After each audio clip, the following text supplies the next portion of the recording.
అన్న రోహిత్ అన్న. చెప్పు రోహిత్, ఏం చదువుతున్నావు రోహిత్? బీటెక్ అన్న, బిఎస్సి అయిపోయింది, రేవా యూనివర్సిటీలో బీటెక్ చదువుతున్నా.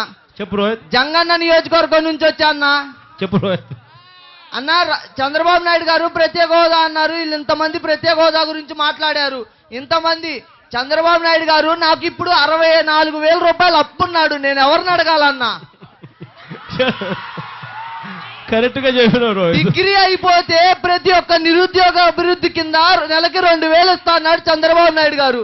ఇప్పటికి 2 సంవత్సరాలు 8 నెలలు అయింది, నెలకి 2,000 చొప్పున నాకు ఇప్పుడు 64,000 రూపాయలు చంద్రబాబు నాయుడు గారు అప్పున్నారు, నేను ఎవరిని అడగాలి? అదే మాదిరిగా మొన్న రాజధాని శంకుస్థాపనకి 300 కోట్లు ఖర్చు పెట్టారు.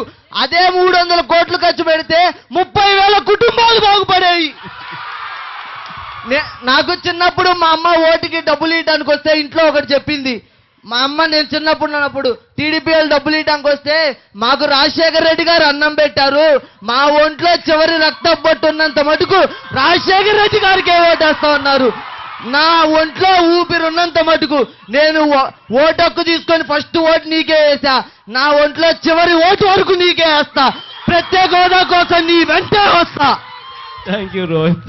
కనీసం రోహిత్ నిజంగా అడిగింది చాలా, ఇంతవరకు ఎవరికి నాకు కూడా తట్టలేదు, కానీ చాలా వాలిడ్ పాయింట్. అసలు 28 నెలలైంది చంద్రబాబు నాయుడు గారు ముఖ్యమంత్రి అయి. 25 నెలలకు చంద్రబాబు నాయుడు గారు ఎన్నికలప్పుడు ఉద్యోగం అన్నా ఇస్తా, లేకపోతే 2,000 రూపాయలు నిరుద్యోగ భృతి అన్నా ఇస్తానన్నాడు. 2,000 రూపాయలు నిరుద్యోగ భృతి ఇంటూ 28 నెలలంటే 64,000. 64,000 ఇంటూ 1,75,00,000 ఇళ్లకు తానిచ్చిన మాట ఇది. ఇంటూ 1,75,00,000 ఇంటూ 64,000 అంటే కొంచెం అటు ఇటుగా నాకు తెలిసి కనీసం 1,20,000 కోట్ల రూపాయలు కనీసం ఆయన బాకీ ఖచ్చితంగా ఉన్నాడమ్మా.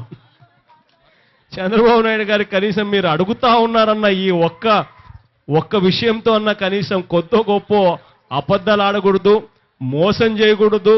అబద్ధాలు మోసం చేసినాము అని అంటే పిల్లలు కూడా కాలర్ పట్టుకునే పరిస్థితి వస్తుంది అన్న జ్ఞానోదయం అన్న చంద్రబాబు నాయుడు గారికి కలుగుతుందేమో అని ఆశిద్దాం.